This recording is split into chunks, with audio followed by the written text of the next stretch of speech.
The Nigerian government will say, when you see something, say something. But unfortunately, we have a country in which when you see something and you say something, nothing happens.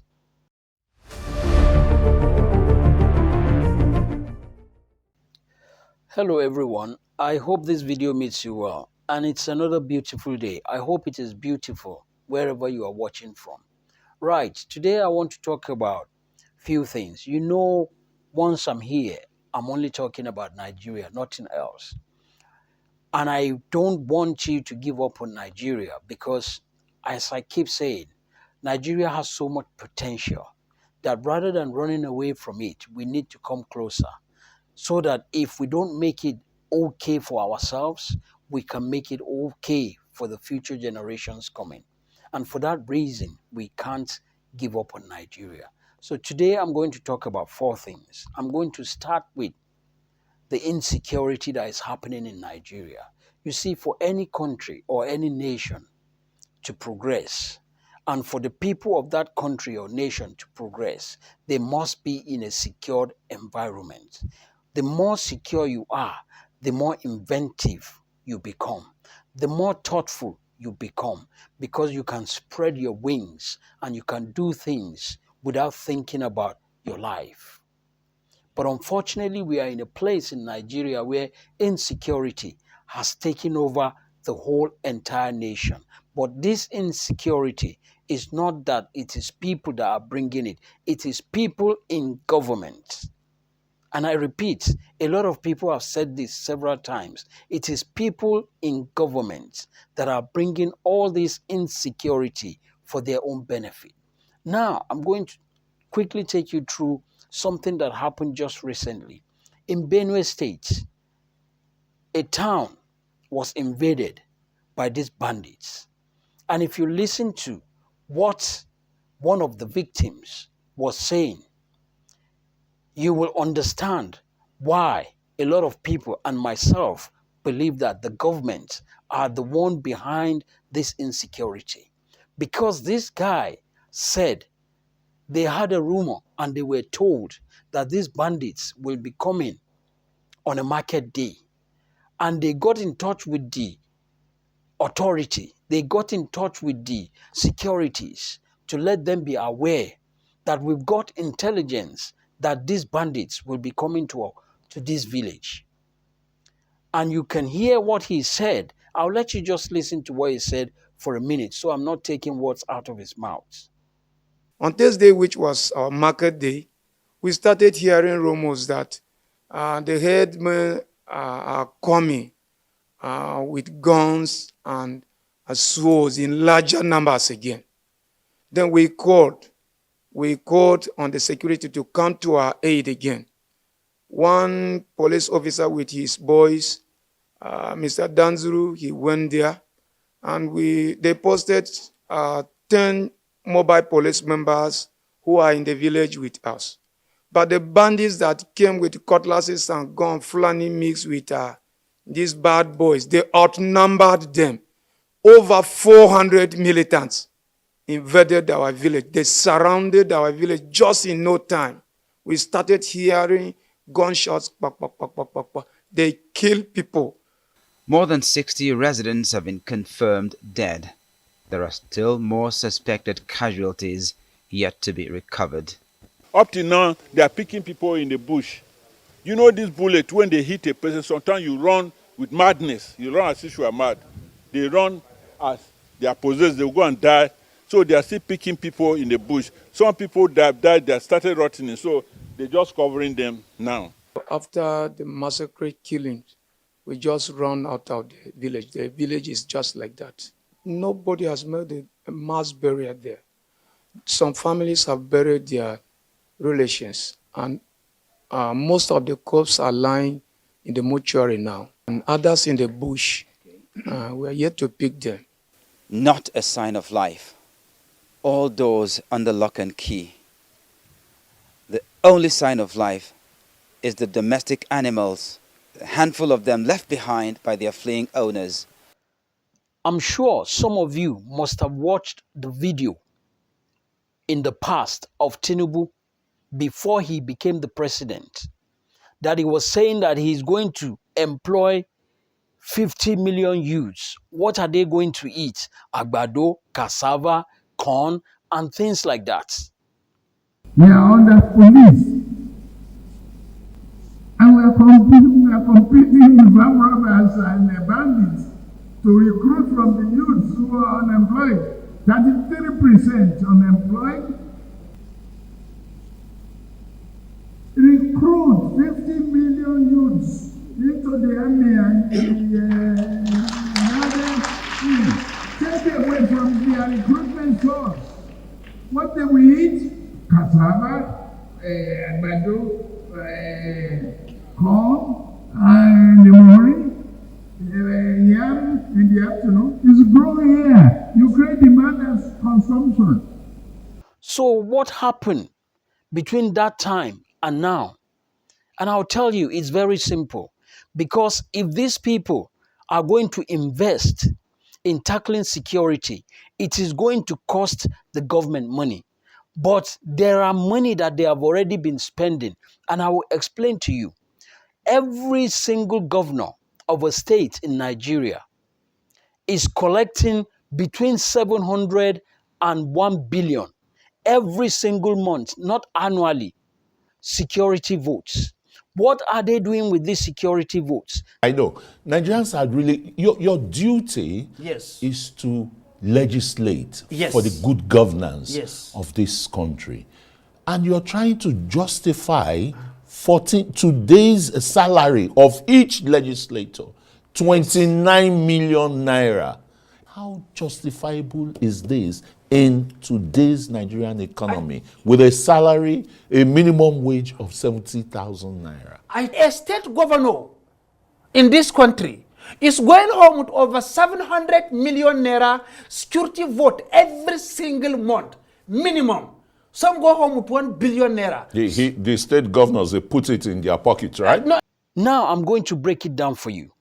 If Tinubu really mean well for Nigeria, rather than come in and say subsidy is gone, the first thing he's supposed to do is to call all the 36 state governors into a meeting and tell them to go back with the security votes that they collect every month, to go back to their various states and open up a camp to recruit nothing less than 10,000 youths, as he said, in each and every state of Nigeria. Train them for 6 months. And for these youths to then combat the insecurity, get the local people that are indigenous of each state to be these security outfits. Each governor, if they pay, say for a start, 40,000 naira to every single one of these youths, which I'm happy, many of them will be happy to take. And if the governors are paying 40,000 to each of these youths, 10,000 of them is going to be about 400 million per month. And these governors will still have change to spare. And the federal government, in any way, shape or form, can then help them in the way they can. Let these securities be local. Let them be of each state. Don't start transferring them to different states, because that is what is happening. Let them defend their own states. And tell me how this insecurity will continue. But if they do that, that will take money out of the government coffers. But because they don't care about the lives of Nigerians, they would rather tell you that subsidy is gone, even though they know that they will continue to take that money for the subsidy into their own pockets. And they can bring out a policy like increasing the petrol from about 200 naira to over 600 naira. In some places, as we speak today, 1,000 plus. And this is all biting into the poor Nigerian people's pockets. It is not touching these elites. It's not touching these rich people.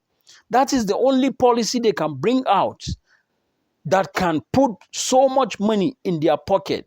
That is why they are buying private jet here and there. But the one that actually need to touch the Nigerian people, they did not do that. Imagine if we have 10,000 youths trained for 6 months to combat insecurity all over Nigeria, at least added to the security forces that we will have over 360,000 youths that are willing and ready to defend their states. But these leaders that we have in Nigeria is not about the Nigerian people. And that is why I keep calling on Nigerians that it doesn't matter where you are. It doesn't matter where you come from, whether you're an Hausa, Igbo, or Yoruba, or Middle Belt. It doesn't matter, because these leaders don't give a damn about you. And you need to start thinking about how you need or how you are going to take your own life back. And believe you me, we've got the numbers. We just need the determination, the zeal, and the courage to do what we need to do. And believe you me, these leaders know that they are already killing you. They are just waiting for your action. And the day we stand up, you will be surprised and amazed that there will be none of them there to even defend their properties that they have been stealing from the Nigerian people. Because most of them have got 1 or 2 passports and they will disappear before the next morning. But we need to get it to that stage that will make this to happen. Because these leaders that we have, not this particular one or the one that has passed or the one before, from 1999, these people have been sucking the blood of Nigerian people. And until we come together as one, before we can take ourselves from the hands and the shackles of these leaders that we call leaders. We all saw what happened with the protest of ending bad governance, because this is truly a terrible government and governance that we have been having since democracy for the past 25 years. We never knew, or I never knew, that we had so much army and so much police, and we even have helicopters flying about just on your own citizens because they want to have a protest. But you had an intelligence of a whole community that are going to be raided by bandits, yet it happened. And up till as I speak to you, no single culprit was caught. And this is the kind of Nigeria we are in. The second thing I want to talk about is electricity. Before now, Nigerians have always done whatever it takes in order to look after themselves and their families. But the electricity in Nigeria has degenerated so low that there's nothing you can do without generator. So if you have businesses, you need generator. If you have hospitals, you need generator. There is no single business you have in Nigeria that the cost of fuel or diesel that you'll be using to fund in order to make sure that your business keep running will run to about 80%. If people have this 80% of money wasted on petrol and diesel on their generator, if they have it saved for themselves, I see no reason why people will be running out of Nigeria. But Nigerians have done the best they can, yet the government are always holding them down in order to progress. The third thing I want to talk about today is the fuel subsidy.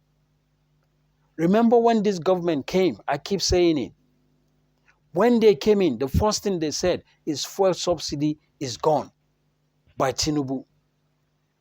Those people that back Tinubu wholeheartedly because they are being paid and all the things that they believe that they are going to benefit from this Tinubu's administration.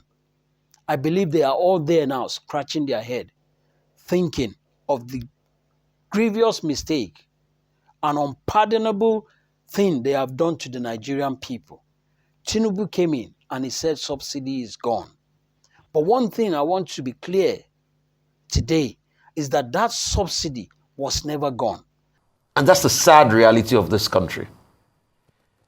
I understand Rotus's point, where you say, oh, subsidy gone, but you still want NNPC to be the #1 importer that fixed prices. It was not a removal of subsidy in the first place. That's why subsidy isn't gone. Yeah. But even if you're going to fix the prices to the benefit of Nigerians, you're not doing it well, because all of your shenanigans and your lack of telling the truth is affecting all of us. So we don't even know what is going on. People can't get the product to buy. And this is supposed to be an oil-producing nation where people are carrying jerry cans everywhere. So why did God give us the oil in the first place? Every single thing you buy, anywhere you are traveling to, back and forth, has to do with petrol. So petrol is like 95% the sustainability of the Nigerian people. And this administration came of Tinubu and took it off one time. And what they now did was that they did not take it off. But once they did that, the price of petrol from about 200 naira went to 600 and something, 700. Now is up to 1,000.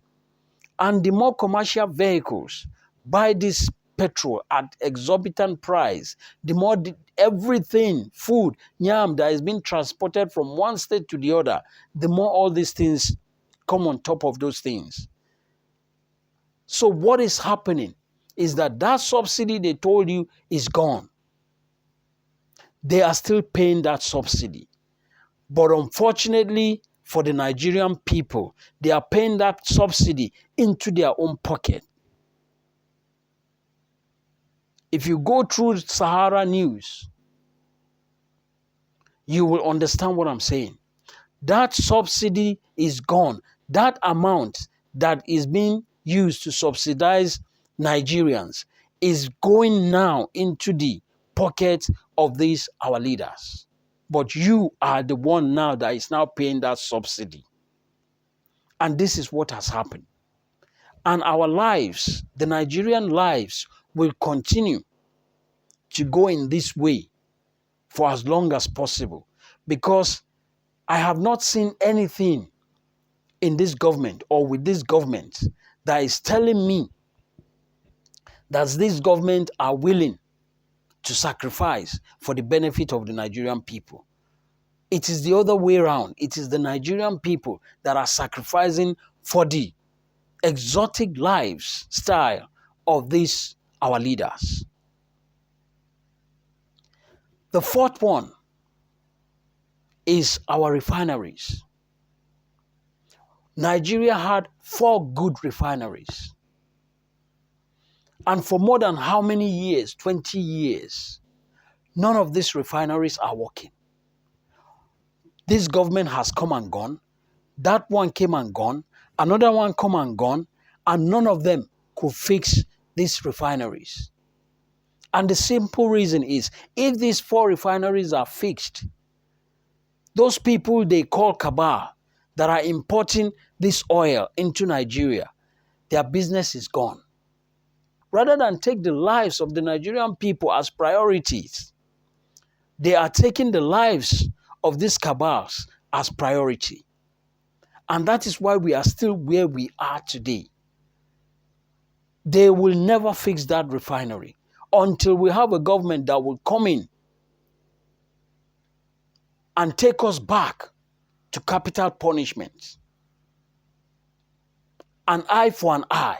These people have destroyed the lives and livelihood of Nigerians. Dangote Refinery came on board and believing that, okay, this is an independent person.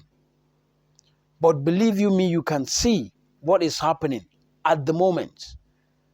These people you call cabal or government, I will say, are doing everything to make sure that Dangote Refinery never works.